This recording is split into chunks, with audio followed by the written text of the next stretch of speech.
Hi everyone. Just waiting for Ashley. Um, where is she? I hope everyone is fine. I could see we've got quite a lot of people joining us today. This is our first official Weathertex Wednesday for the year. Um, I hope she's. I know she's in the backstage, so I know she's around. She's probably trying to delve into how to get to the backstage. So. Give us a moment. Let me go back and make sure that she knows how to get into the live. Hold on.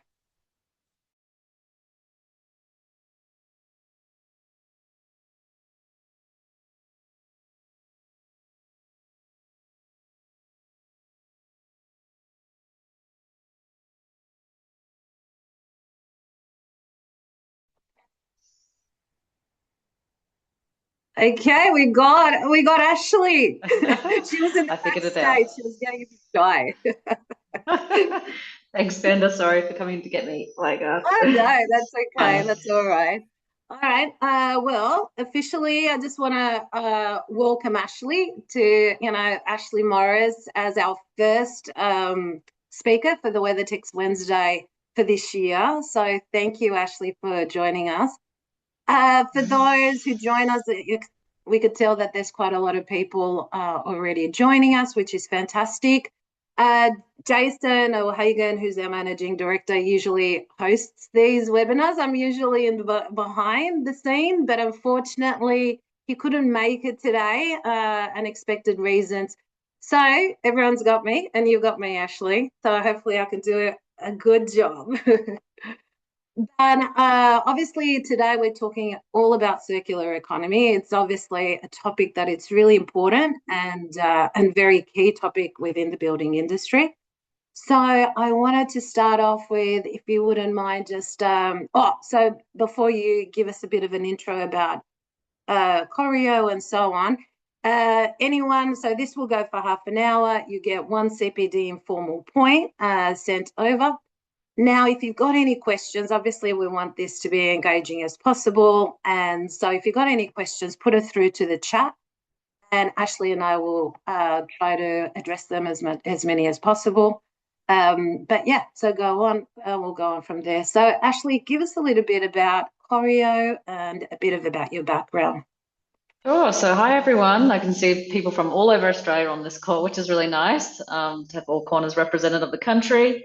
So, it's very nice to meet you. I'm Ashleigh Morris. I'm the CEO and co-founder of Coreo. And for those of you who might not be familiar with Coreo, we are a specialized circular economy consultancy, but also right now, as of today, launching into sharing some of the systems-based work we're doing and the systems intelligence we're bringing to companies and governments around the country as well.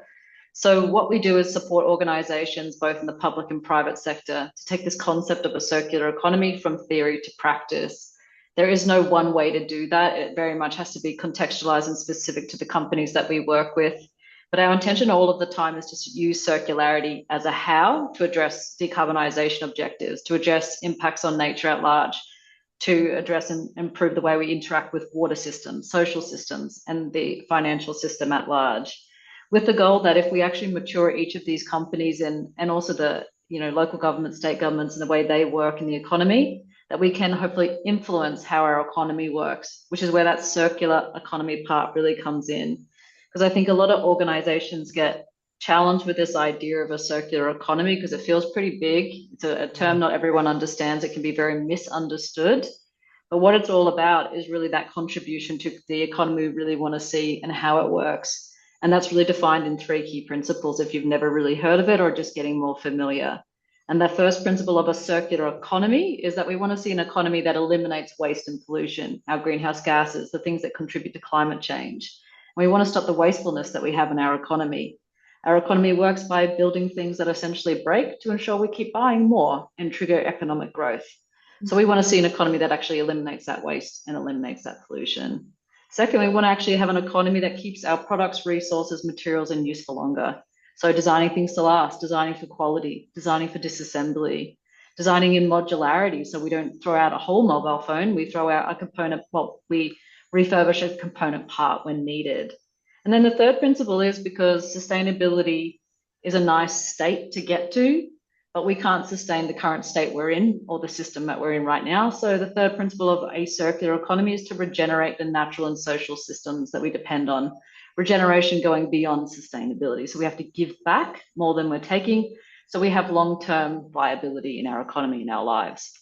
So that's And kind of and what circular is the economy. change? Yeah. Yeah. So what is the change? What is the difference between circular economy and sustainability? Yeah, well, I think sustainability has been around a long time. And it's really a state, that we wanted to achieve, defined as being sustainable, meaning you have enough long term to ensure you have viability, prosperity. But the truth is, we can't do that on a planet with finite resources at the macro level, and we can't do it at a micro level within companies. We just simply don't have enough based on the extraction rates and growth rates we have right now. So what we need to do, so for example, if we are consuming quite a lot of our food, and growing a lot in agriculture and things like that, we actually need to make sure we are replacing and replenishing the carbon that we're using to grow that food in the first place.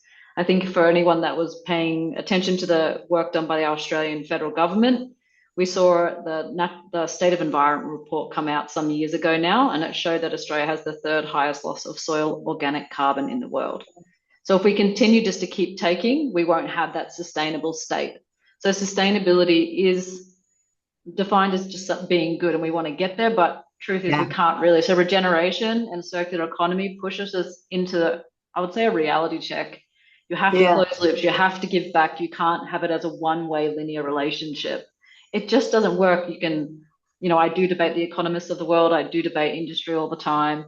I want to see profitable, healthy companies, and I want to see strong governments, but we have to be honest about the limitations within the systems we operate in and depend on. For sure. Yeah, for sure. A lot of the participants, the people that join us today, are predominantly specifiers, designers, and architects. So how do you see how can they contribute, within the design component when it comes to circularity? Yeah, there's many ways you can actually participate and increase the maturity of your approach to circularity. Definitely with the materials you specify from a quality perspective. Quality materials, they last longer. Most of the time they can cost more. So yes, that's a very real conversation to have and a bit of a trade-off consideration. But also it's with the offcuts. Like, to be honest, we did a report for the Green Building Council of Australia last year looking at the amount of material wasted during construction. So if we're bringing in quality materials, those offcuts, the little pieces that we aren't using have greater viability to stay in our economy and not end up as waste, purely from the quality of what you brought in that process, as well as when this asset reaches end of life, let's say the facade, something that ages faster.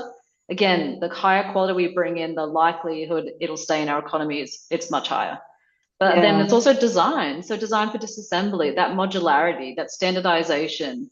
I think it's also looking at lower impact materials and thinking about their ability to be refurbished, in place, in situ. It's also about their ability to be repurposed, reused in our economy. So it's not thinking about it just in individual moment in time. That's important, but it's thinking about all of the variability that can happen over the life of the asset. So we're trying to encourage people to think a little bit bigger, achieve the task, but think big, because the truth of materials is they'll stay here. It just depends on how we value them and those decisions we're making. Yeah. How do you see it's evolved in the last year, like the last 3 to 5 years? How do you think we've evolved as an industry when it comes to circularity? I think significantly, if I'm really honest with you. There's new measurement frameworks in the market. The Green Building Council was about to release, which we supported, the new circular fit out credit, which is the first time valuing quality use of materials, reuse, repurposing, also doing soft shell, like warm shell versus cold shell, and thinking about ways you can use digital to project that versus bringing in materials in the first place, so reducing consumption of product, in the fit out category. So I think we are seeing these measurement frameworks, new standards coming to market, but also the product offerings and the maturity of companies, manufacturers, actually putting products to market that are talking about the circularity of their product, like Weathertex, is really impressive. And it allows the consumer, the specifier, the architect, the designer, to really be able to pick that product from an informed perspective. And the other thing I'd say from a developer perspective is that we're seeing major changes in the strategies of developers at the sort of commercial side of their business, less in residential, but they are going after assets to adaptively reuse instead of building from scratch. There's a shift strategically in the way they think about their portfolio and growth, allowing them to achieve their nature or decarbonisation, and circular is the way they're doing it. Again, if we're not building a brand new asset, we're focused on reuse and less waste, you're very much hitting a nice circular maturity. So a huge shift. What to do though, but a big shift. Yeah, exactly. And I know, like, recently you just made a huge announcement about your Coreo's involvement with the Sydney, not Sydney, sorry. I was going to say Sydney Olympics. The Brisbane Olympics. So tell us a little bit about that journey, because that is such a huge achievement, and congratulations to you and your team. That's amazing. Yeah, thanks so much. So I was a part of the legacy committee. I was selected to be part of the legacy committee a few years ago now, representing the state government and what legacy meant from an Olympic and Paralympic Games. And what came out of that was this legacy strategy. So a key role for the Olympic Games and Paralympic Games is obviously bringing the venues and assets to life to support the games, hosting, etc. So there's a role called the delivery partner role, and that role is to look after the delivery, the development, the design of all of those assets. So we're part of a consortium called Unite 32, which was led by ACOM and Lang O'Rourke, and a number of subject matter experts or specialists like Coreo that will lead in on circularity. We have others on First Nations, we have others on heritage, etc. That team came together, we worked together well over a year to prepare a response to government to say we want to take on that delivery partner role to bring the venues, the assets to life for the games, and we want to deliver it with strong legacy, with circularity, etc. We were fortunate to be selected for that role, so we will be delivering that alongside this great team in Unite 32 to host the games. So it's an incredible once in a lifetime opportunity. Yeah. And how long has this Coreo been around? We've only been around, this will be our 8th year of operating. We started, again, for those who don't know our story, I'm an environmental scientist by background. I started this company with my wonderful sister, who was a remote area nurse, came from a social lens. I came from an environmental, we know things weren't working, and we were just two girls that had a go. We started on a city street, what was called the Circular Experiment at the time, a pilot project. And we had a successful, very honest experiment. A lot of things went wrong, a lot of things went right. We shared that story as far as, and wide as we could. I love LinkedIn. Most people probably know me off there. And I've been the same way from that very first pilot project to the way I am now. It's just an honest share of what we get up to. And Lendlease became our first client because they said to us, you're just refreshing. You can point to what you've done. You're honest about what doesn't work. And from there, that set the trajectory for who we would work with. And yes, it's been an incredible 8 years. That's amazing. Well, I think Weathertex, don't call me on, I think it was like 5-6 years ago, we met you through one of the projects, I think in Queensland, that Stocklands project that they were doing, and you were assessing Weathertex and how it rated within that particular project. And the report is available on our website, whoever wants to go and check it out under the technical brochure. But it just shows how important it is, for that for the materials when it comes to the circularity and for sure. I think it's good for people to look at that story for Weathertex, because this was a developer, obviously, who had architects and specifying design specifiers, everyone. We were looking at two medium density projects in Queensland. Stockland said, I want to know more about these 5 key materials, and Weathertex was one of those products and materials that were to be assessed. They had already done a screening on modern slavery. They had a baseline understanding on the decarbonisation or the carbon performance of the products, those 5 products. But what they really wanted to know was end to end. What was the manufacturing inputs? What was the wastage in that manufacturing, the energy use, everything? Where did that product go? How was it packaged, etc.? What sort of wastage happened at the point of construction, and where did it go from there? And you can see when we did this for Weathertex, just the impressive performance Weathertex had above others, but also the transparency, because not every product category we were looking at and the manufacturers associated were as transparent, and that was really telling. And I can say, Stockland made a shift from those companies. So this is that's 5 years ago, but this sort of thing is happening more and more in the market. There's more requests, more demands, on people putting product into market. Yeah, that's great. Yeah, that's great to Yeah. see that. Is the demand coming from, companies, or is that now the government also, driving Yeah. that? What are your I thoughts? think, being very honest about where we are in Australia, yes, we have a national circular economy framework, which I'm never going to sort of speak in negative of. It's great that it exists because Yeah, I've started this journey in 2017 when no one even knew what that term was, and it wasn't in any government yeah, repertoire. So it's good we have a framework, but governments aren't regulating circular yet. We are starting to see increases in product stewardship. We are starting to see increases in disclosure for climate, for net zero pathways, for scope 3 coming in. So I think we're starting to see the sort of signals that companies need to get better with their transparency, with their understanding about holistic performance. Because to be honest, if I could say one thing to everyone on this webinar is like silos don't help anyone, blinkers don't help anyone. Open that aperture, really understand kind of what's coming, what will be coming at you, because you can go after carbon, but then you'll need to go after water. You'll have modern slavery. First Nations might come into it, biodiversity or nature at large. So I think we will see increasing pressure from government. It will come. It's a matter of time. And how it comes is the interesting part, right? Whether it's voluntary or mandated schemes or required reporting. But I think you're going to see it first from these quite significant companies, our large tier ones that have pressure in the marketplace from being a listed company, from shareholders, but also from the consumer, and also this big generational shift in the types of consumers we have in the marketplace. yeah. Who do you think does better than Australia? Who's actually at the top? I think it's always a hard question because I don't think everyone's got everything all right. I think a lot of organized countries and are on a journey with a lot of this as well. I think there's pockets of brilliance across the Scandinavian, the Nordic nations. I think there's just a level of maturity there. I also think a lot across Europe, pockets in Europe are doing really well too.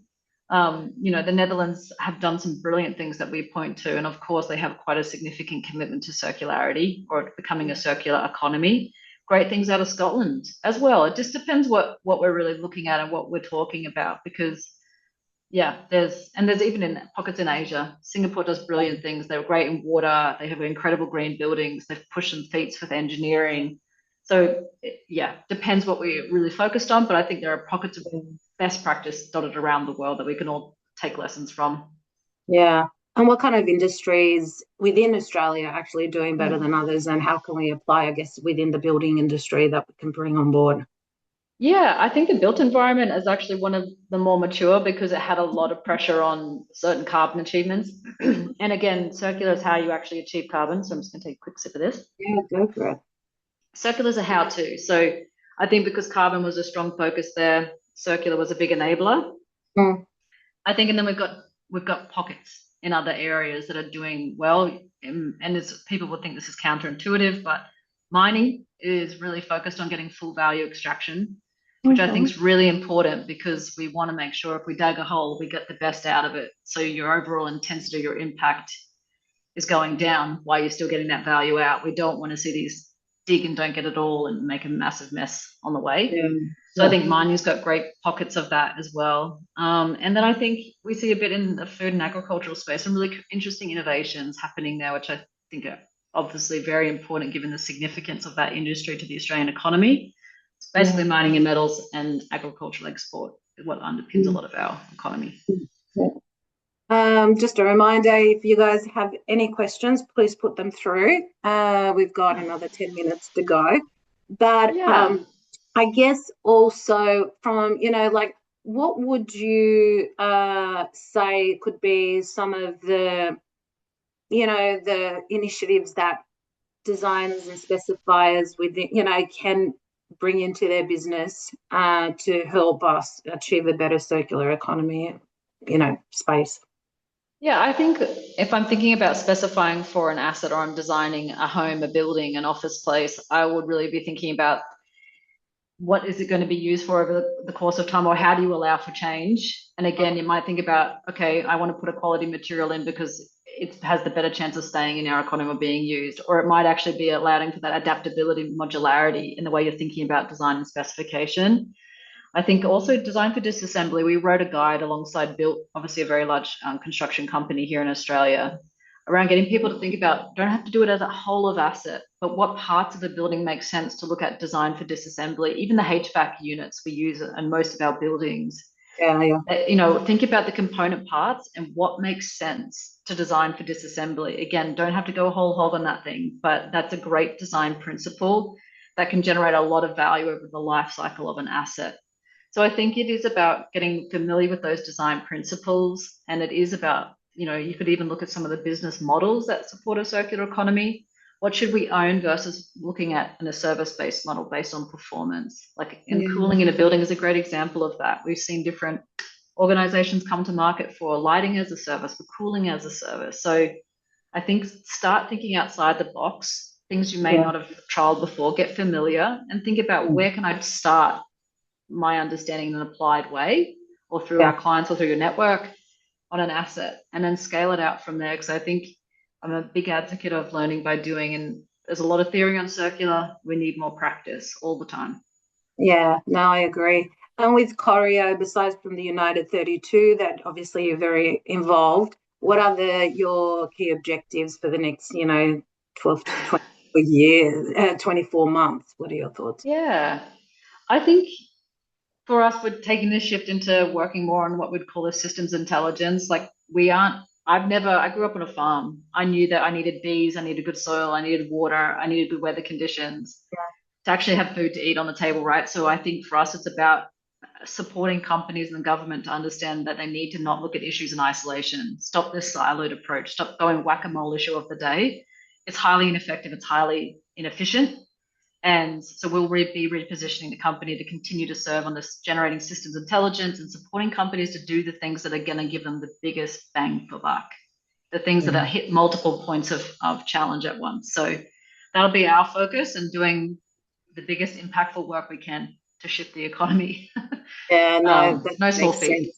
Yeah, exactly. Yeah. We've got a question from Brett, who's saying we're starting down the road of regenerative design in our business.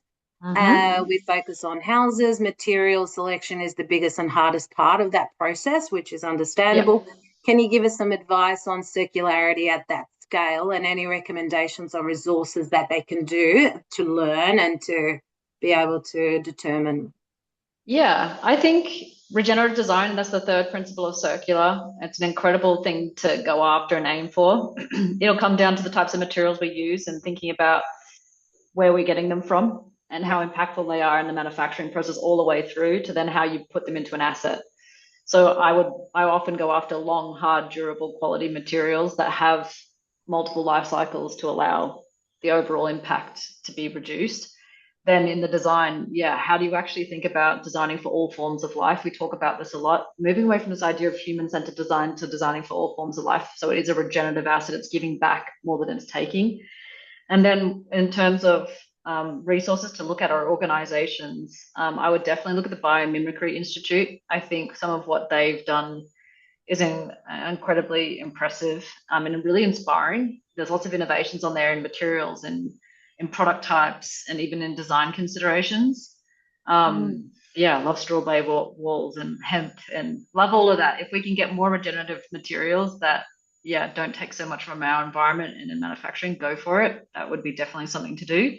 But look at the Biomimicry Institute, look at the living, gosh, it's going to escape me, the living, that's the futures. I mean, it's an accreditation body, but it's an incredible platform for their guidance. You can actually look at their guidance online, what it means to design a regenerative asset. So I'll share that link with you, Ben, and you can circulate it up. But thank you. The Living Building Challenge. Thank you. Escaping me. But yes, they have incredible guidance. You can look at some of their projects. It's actually founded by an architect. My team are qualified in that as well. But brilliant, like just practical, hands-on guidance. So check both of them out. Biomimicry more for inspiration. The Living Building Challenge more for like, what does it mean? How can we be measured? And think about the type of materials projects are brought in. No, that's fantastic. And I guess also the materials as part of the selection and resources is going through those, like for example, Weathertex and understanding the third-party, certifications we've been able to obtain as part of the LCA as well, which shows that as well. Yeah. Yeah. So I think that, can you tell us also the key factors that will make well, I guess we sort of talked about it, to choose WeatherTex and the cost and so on. So I guess that's probably more me, is it? oh, I could answer too, because I'm in Vanda. Good. So Good. Yes. I'm building my own house for the first time in northern New South Wales. I've bought a beautiful piece of land. I'm happy to be part of stewarding in the life that I live. And we're building and designing a house. I've specified WeatherTex for my house because it is a long-lived material, and because I did the assessment on it those 5 years ago. I actually understand exactly the type of timber they source, where it's grown, what timber it is, how it gets manufactured, what energy sources they use, etc. So, and of course, if you are a consumer, you can look at the EPDs or the LCAs. They're not perfect, but they're a good base for us to use as a comparison on product. So I also think it's a cost competitive product, and so I think just for the durability, the quality, and the understanding, I chose it for my house. It's my personal choice. So I really do think it comes down to just being informed as a consumer. Yeah, that's exactly right. Yeah, no, exactly right. It does have obviously extremely sustainability, but also from a cost, it's very comparative. So it's basically a sustainable product at no extra cost, So yeah, I definitely agree. And obviously we're part of the Declare as well, which I was going to shows say that that's brilliant call out. transparency. Which is very much, being able to, because we are very transparent, because our product is basically made out of two products, hardwood and a bit of paraffin wax, but that's pretty much it. I guess we've got 3 minutes. So basically, I guess, what do you see as circular economy in the next 5 years in Australia? And I think, just speaking very honestly, because I think most of us are attuned to what's happening in the world from a geopolitical standpoint, I think we're going to see circular increase, but coming more from nationalism, like protection of what we have as what we produce and put into the economy, but also the need from a defense base. I actually think we're moving into a world that is trying to close its borders in a way, or form very strategic alliances, because we are realizing our resources won't last forever, and we are moving in that there's a global order shifting. And that will affect all of us. It feels pretty big and lofty to say that, but I think geopolitics is going to accelerate circularity, but it's going to be a version of circularity in a circular economy that will have big pros and big cons. So I think we're going to see an acceleration, if anything, in the coming years. We're already seeing it now with the way in which, at the macro level of economies, it's happening. And I think for organizations, again, the feedback from our natural environment and our economic system tells us we need to do more with less. So I agree. And we obviously, we all play a part, so I completely agree. I get Ashleigh, if you're not following Ashleigh on LinkedIn, do so, because Ashleigh is always, have fantastic information on circular economy through LinkedIn and so on. So please do that. And so thanks everyone for coming today. The next WeatherTex Wednesday is obviously happens the first Wednesday of every month. We'll have a fantastic new speaker, which we'll announce very shortly.